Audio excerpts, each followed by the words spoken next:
I'm here today because I am one of the very, very few people still alive who were subjected to forced insulin, electric shock, masses of Thorazine, injections of Thorazine, drugging, seclusion, tied up in my bed 50 years ago. And most of the friends who were locked up with me are no longer living.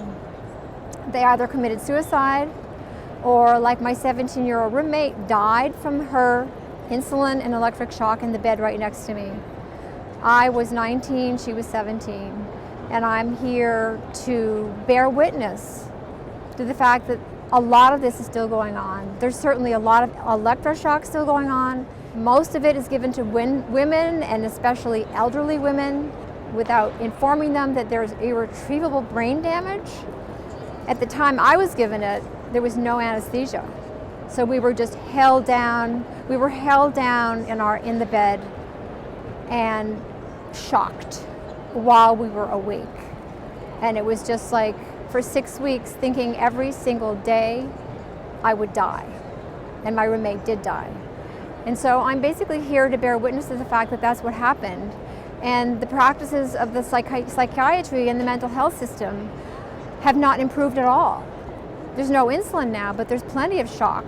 And there's lots of forced drugging. So I'm here to tell the tale. I have been speaking out for over 35 years, and I'm here again to tell you this must stop. Today, teenagers and adults are locked up every day against their will. In a way, it's almost worse now because there's more people who are affected, and there's children, little children who are affected by it. In the old days, I was given the Thorazine for 3 years, but then once I got out, because I was just lucky to get out, not because they made me better, just because I fought and fought and fought and fought, and finally I just gave up and I got out. But nowadays, they're given all these different medications. They're given one, and if that doesn't work, then they're given another one on top of that, 3, 4, 5 different medications, and then they can't get off these medications. They have brain damage from the psychiatric medications. And that I think is very different from the way it was way back.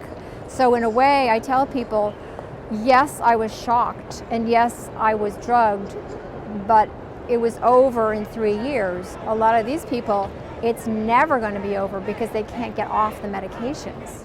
I feel like there has to be a whole shift in our society where people are not, get away from the violence, thinking that mentally ill people are violent. There has to be a whole shift against actually the term mental illness. Because I wasn't any more mentally ill than the man on the moon. I was just depressed, a little sad because my boyfriend had broken up with me, and they called me schizophrenic. Whatever, it's like people have emotions and they're feeling sad, they're feeling lonely. I think there has to be a whole shift in the way we look at people and their emotions. Basically, a little kindness goes a long way. If I had been given just warmth and kindness the way I finally was when I got out, I think the whole world would change.